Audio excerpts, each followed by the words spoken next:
know you a little bit more. Let's do it. Are you usually like this quiet when you're on your podcast? Because when I listen to your podcast, it is not. It is full on chaos. Right. This is an adult podcast with adults coming to listen. You're in charge.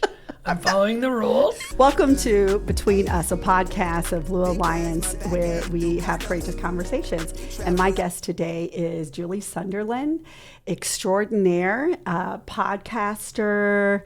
We are going to be talking about inclusion, especially how we incorporate that in the arts. I think that what you're doing is incredible. Also, what you're doing with allyship and underrepresented and marginalized communities. What I just want to do for testing purposes is for you to tell me. I mean, I have to edit this anyway. So instead of the tell me about yourself, just real quickly, Julie, tell us, in the world today, what you're doing, and let our folks know, our bunch of IT folks. Well, I'm the program manager for the Cincinnati Regional Coalition Against Hate. It's about 40 organizations, 17 founding, that come together after Charlottesville, after the uprising there. And then also when Richard Spencer tried to come to UC to spread his white supremacist nonsense, they decided to formalize so that they could come together and say an act of injustice against one of us affects all of us. So we stand up to any injustices that are happening, regardless of who it happens with. Oh, right. I did not remember that this was formulated from Charlottesville. So Interfaith Cincinnati, which is now Equation Cincinnati, Chip Herod, who runs that, got a bunch of his interfaith friends together and started it. Then it became more formal, added the universities, added Refugee Connect, disability services. Pretty much any marginalized community in the city is represented in this coalition. This is where your boldness and fearlessness come in. How did you get an entire ballet? I know that the dancers were probably up for it, right? Because it's something, I just know our dancers. But how did you get, you had to get the board, you had to get you have an army of volunteers. I know I was a volunteer for that so everyone, when she said she had volunteers, one of the things we had to do for that first Nutcracker, I'm sure you continued, was the volunteers, we were literally outside in different parts of different parking lots, welcoming the families and literally walking them, whether it was 3 or 4 blocks from where they parked, to the performance space for our ballet. We're a major ballet, so we're no small chump change. And so she had these clusters of volunteers where we literally were waiting for these families to come in. So one of the barriers to entry was we don't like to go downtown, and we've never been to the Airnoff. So if I tell you there's going to be a person with a red apron in these 6 parking lots, and they will take care of you. Any barrier to entry, you tell me. If I can fix it, I'm going to fix it. If you ask the people what they want, then you have to deliver. And luckily, we were at that point, had such an authentic relationship that they trusted me, they knew me, and they knew that if I said it was safe, it was going to be safe.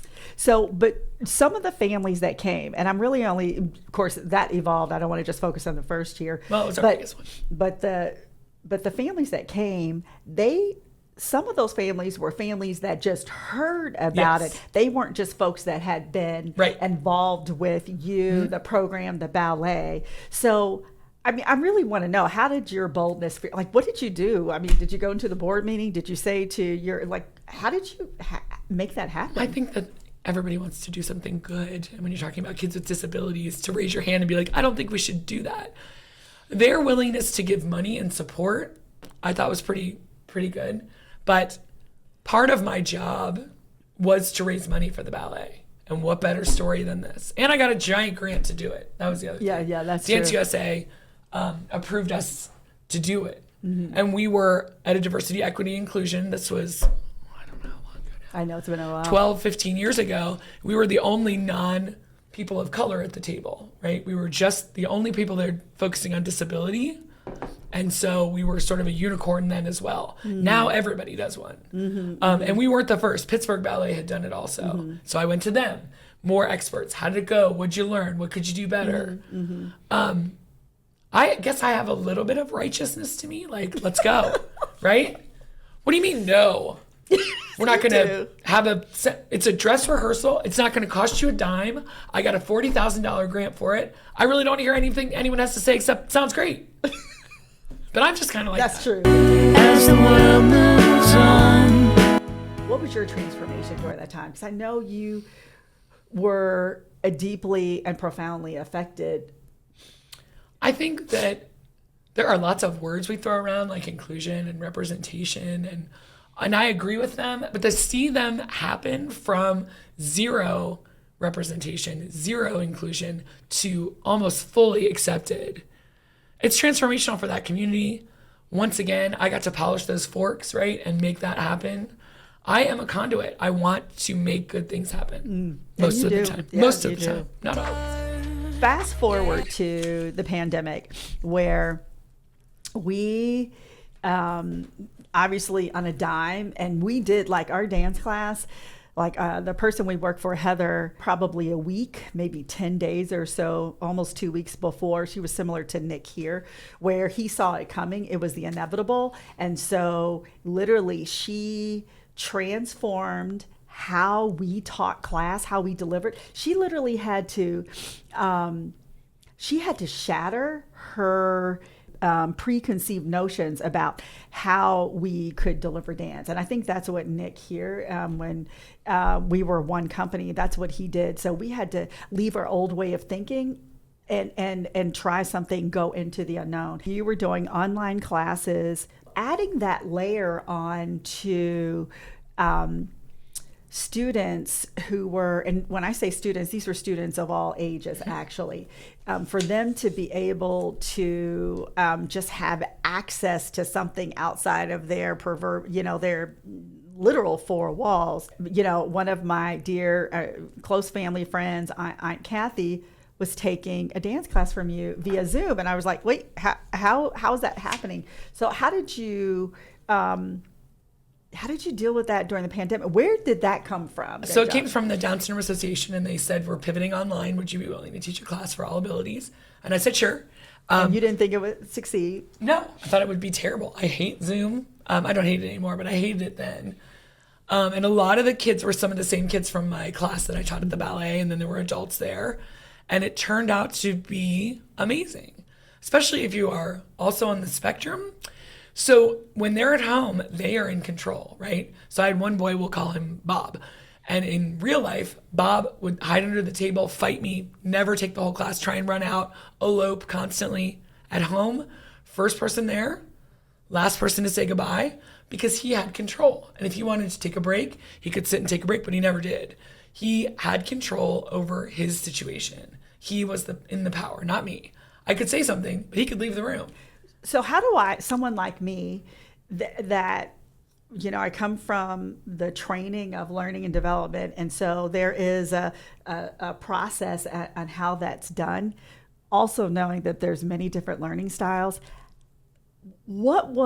How speak to someone like me that has to get rid of all of my notions of what I know is supposed to be in order to step and do something new?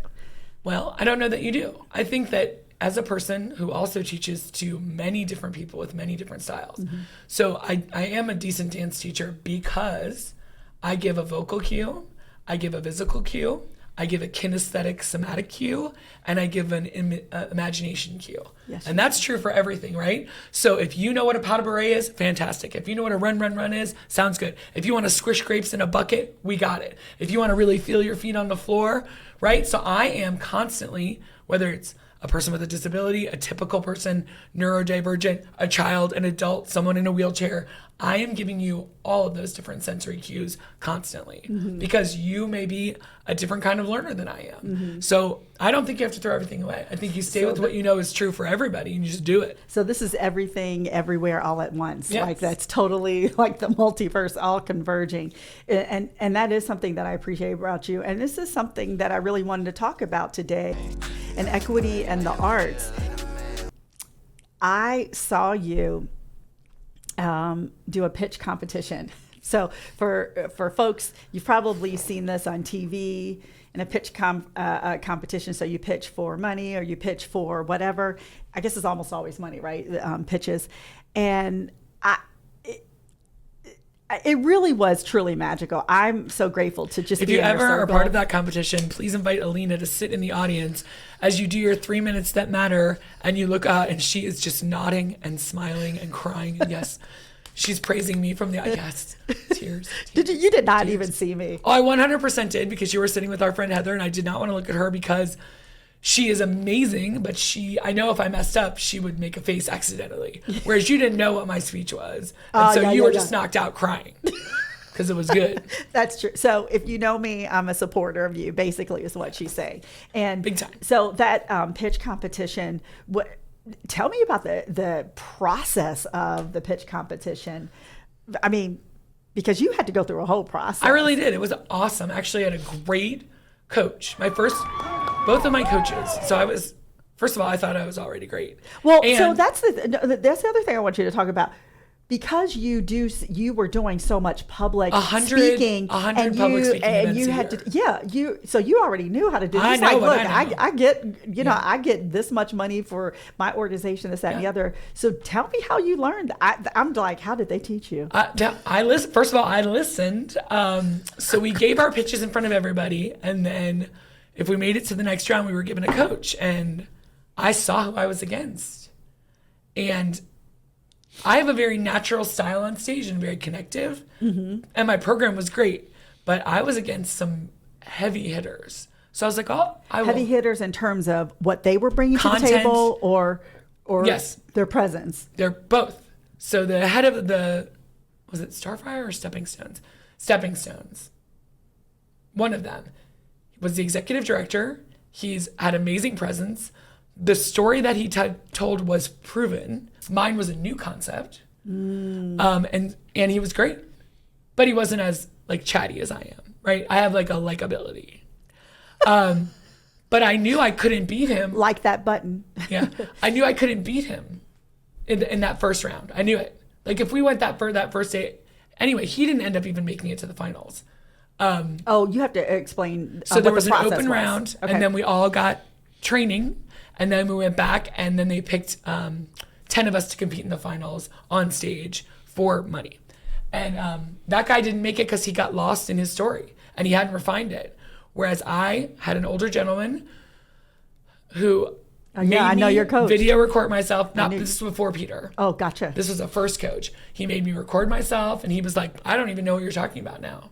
And he just really helped me a little bit. So I make it to the finals. Then I get this other coach who he's like, rewrite it again, clean this up, lines, memorize. He was hard. And he was like, do you want to win? Because I want to win her. I'm like, yeah, I do. You said, because I want to win her. Yeah. And the two people he coached, we both won. But he made me cry. He made me do things I didn't want to do. He was like, if this is the part where you're going to cry, you need to rehearse it. What? He's like, are you authentically moved by it? I'm like, yeah. He's like, then every time. He's like, this can't become rote. You have to be in the moment every time you tell this story.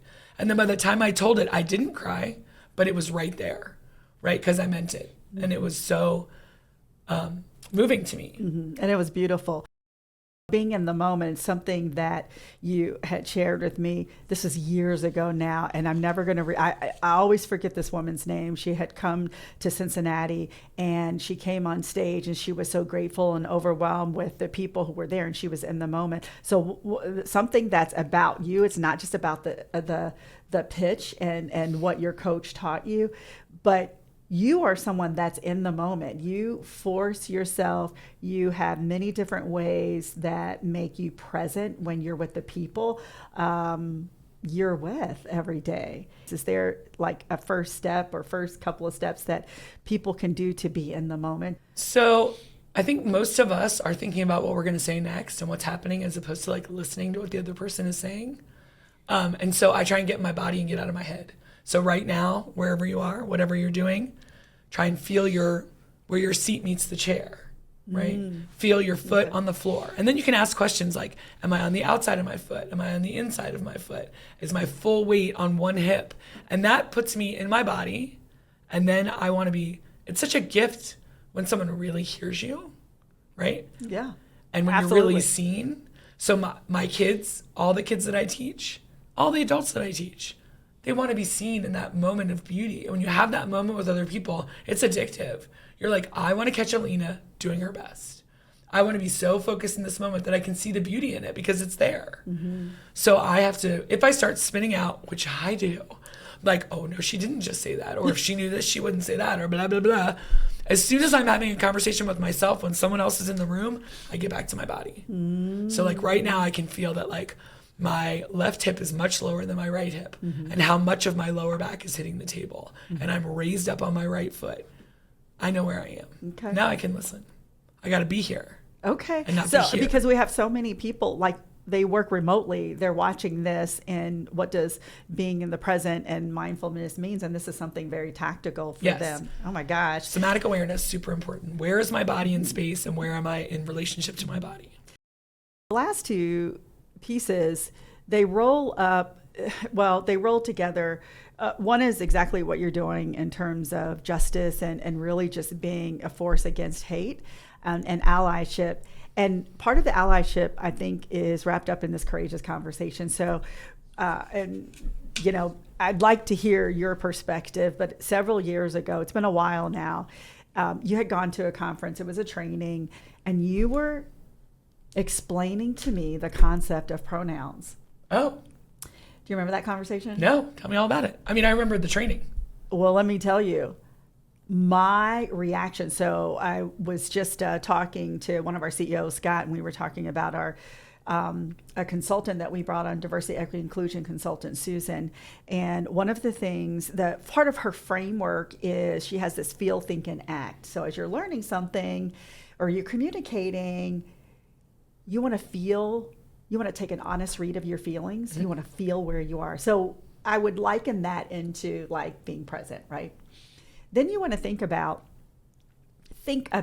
not the feeling, but what is not necessarily just the next step, but what should be happening that is really going to create community? Is it a courageous conversation? Is it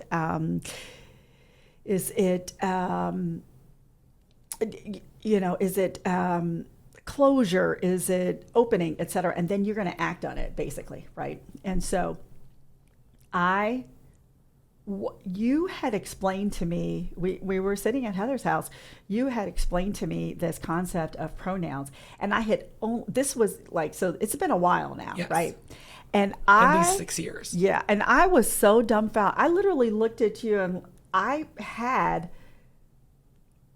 A visceral reaction. I had a visceral reaction. Now, do you remember that? My visceral reaction was like, I cannot believe that I have got to let someone know who I really am. And so part of that is, I'm not explaining anything away, but one of the things for me is my degree's in English, and basically it invalidated all of like the verb, subject, or I'm like, I don't even know.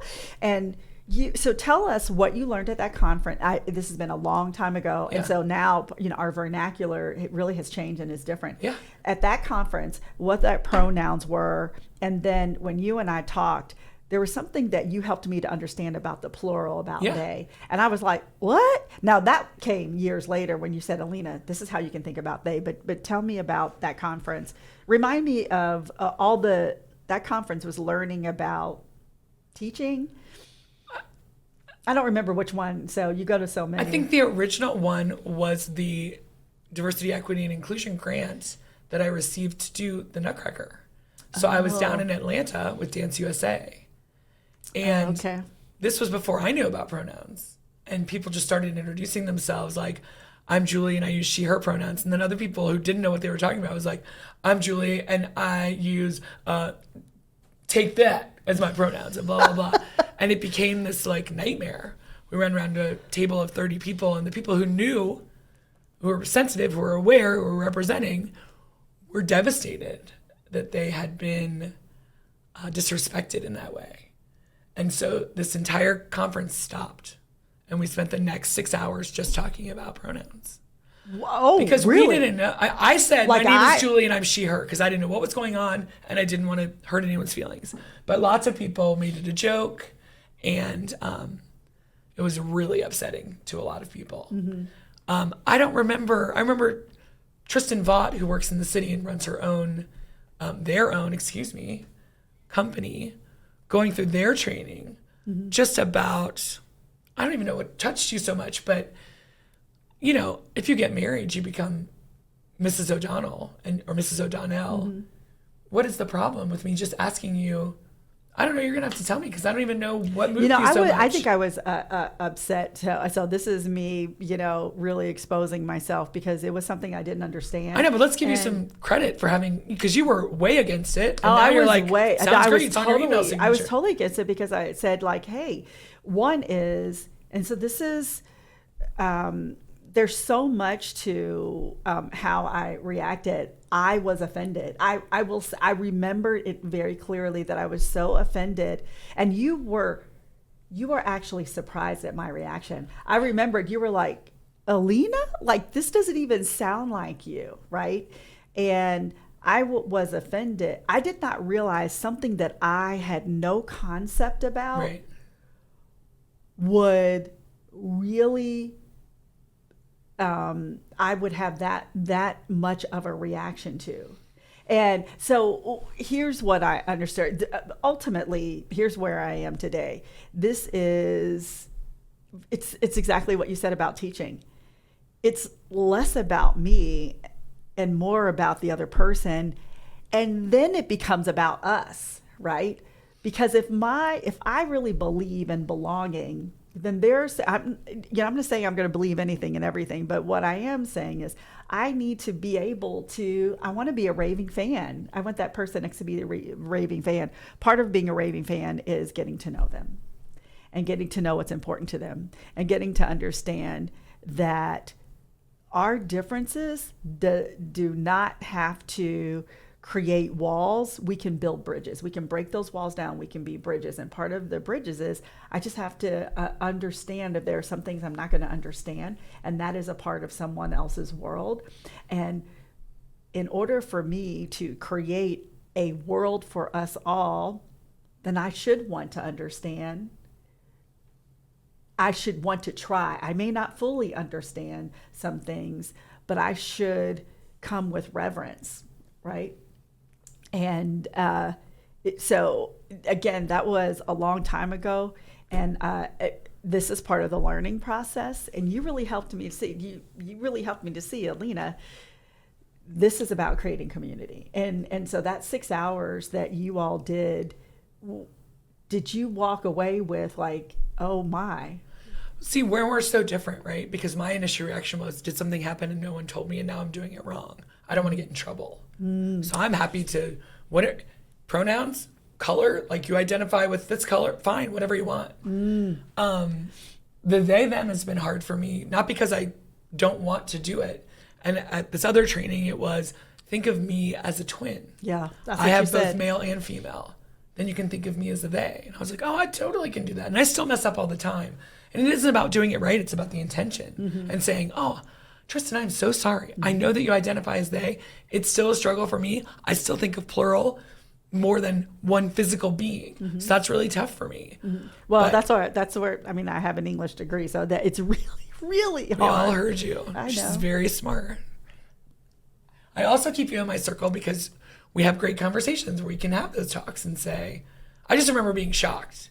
You were shocked. Well, we talk about inclusion all the time, right? And belonging, and like, I'm not in the community of the community, serving the community. And then you're like, well, here are some people who are reaching out and saying, I don't feel comfortable because I don't feel seen. And they're saying, this is how you can make me feel seen. And you were like, well, that's just ridiculous. That doesn't follow the rules. You're exactly right. I get that. It was a courageous conversation, and because I wrestled with that for a very long time, like long. And you were time. not the only person. And I think it also is an age thing because there are other people in our same definitely group our that was pushed back majorly against that. And I was like, okay, all right, I'm sorry. And so this is why you're bold and you're fearless, which allows for us to have where you really had that courageous conversations and with me on that subject. And you were very empathetic with me, actually. You were shocked because you're like, I just don't know you such as that. And so, I could be in this vocation. I have a heart for inclusion, which means that I'm going to be in communities that I just don't understand. And part of not understanding means I need to understand what respect, how can I be in a position of humility where that I'm just in a position of humility. It's not about me, and I'm respecting, right? And don't you love the term cultural humility, which has been in my spaces a lot lately? And I love it. Like, we're not even asking for competency anymore. You need humility. Yeah. Like, next step, next level. I'm like, Yeah. oh, yes. You had said about allyship, and I know allyship is a word that's thrown away, but you often say, I don't think that I should be out there because I'm a white middle-aged woman, you know, this, that, and the other. But really, we need all of us. So tell me what your stance on allyship is. Right? Yeah. So first of all, in a conversation about inclusion and representation, we've heard enough from me. But should the marginalized communities be required to do the heavy lifting to change the minds of the whiny white people? No. So I have a friend who's in my coalition, and she keeps inviting me to be on her Black History Month panel, on the Juneteenth panel, and I keep thinking, I said to her, I'm happy to do whatever you want. Well, what do you want me here for? And she said, well, first of all, you're good because you answer the question I ask and then you shut up when it's not your turn. I'm like, oh, yes, I do. And she said, you know, all those years when we were at trainings with all white people and they'd put, there's no one up there that represents us. She's like, we're back talking to 800 white people today. We have 9 people on the panel of color, and then we got you. Right. So they see somebody that looks like them up there. She's like, I'm not going to do to them what they did to us. Absolutely. And I said, I will be the token white girl at any panel that you want. And I will speak from my truth, but I'm not going to answer questions that are not mine to answer. But as we look in the DEI space and everyone's hiring a person of color, I think, why should they have to do the heavy lifting with all of these majority, because we're still in the majority, white communities who are not going to be real to your face if they're not there anyway, right? There are things that are said when you're not in the room. So you need to be in the room, but you don't always have to do the heavy lifting. White people need to talk to white people about this. And yes, there should be a Black person, a person of color in the room, part of the conversation, but you don't always have to do the heavy lifting.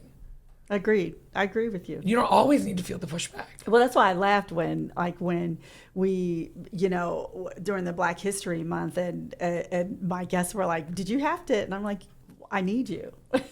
Because this is our history. The Black history is American history. Right. And I need for you to know history. And maybe you didn't learn Black history like I had to in my home, as I have like I have books and books like The Education of the Negro, right? So I've got all these books that I had to read growing up in my home to educate me about the culture. It's just like, you know, I'm learning my Hawaiian culture in a way that is very different. And it is refreshing, it's different, and it just lets me know that it doesn't matter that at 53 that it reminds me of so much that I don't know. Yeah. And it gives me hope that I can still learn and I can still be better. So that's what. Well, you're I'm great where how you are, but yeah, it's always fun to keep learning. Yeah, and I thank you so much for the time that you've given me, because you're amazing. You have made me better, and thank you for what you do, and most importantly, who you are. Back at you, lady. Yay! She's the best. Thank you so Alena. much, my Anytime. guest, Julie Sunderland. I think I've known you for 40 years. I put it Apple Apple Cheeks. Cheeks when I was in college when we did that game, and when I did it at the county, you know what the county said? They thought I was talking about my backside. Which it was right around apple bottom jeans time. Oh yeah, but I would have never known that, right? How am I supposed to know apple bottom Not jeans? everybody knows that you are sheltered.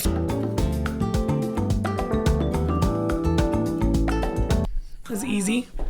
You did great. Yeah, I thought so. Except for I wish I remembered our profound conversation. I feel like I can remember us sitting in Heather's living room. But you know what? But I don't know what the hell we talked about. But you remember my reaction.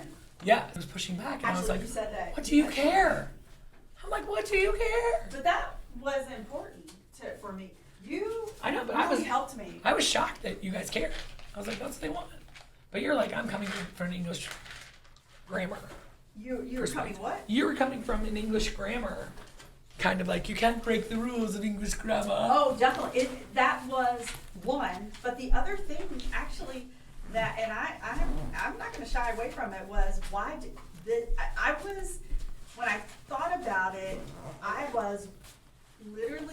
had said to myself, why do I have to change my entire paradigm? I literally said, right, to accommodate this. And I should be horrified. Take one. This is Between Us, the podcast about courageous conversations for Fluid Alliance. I am your host, Alena, Director of Culture Inclusion. We need to do this again because she just laughed. If you're thinking I'm going to be able to keep my face together for this whole thing. This is Between Us, a podcast of Blue Alliance IT employees building relationships through tough conversations in work and life. I'm your host, Alena O'Donnell. I'm over culture and inclusion at Blue Alliance IT. This podcast is about sharing my stories of courageous conversations and to be a launching pad for you to have yours. Through these stories, you'll hear from others who struggle with these types of confrontations, how to persevere, and learn how to be more conscientious in your interactions. We invite real people to have real conversations and take real action. They may be hard, they may be hurtful, but with love and understanding, in the end, they can make us better.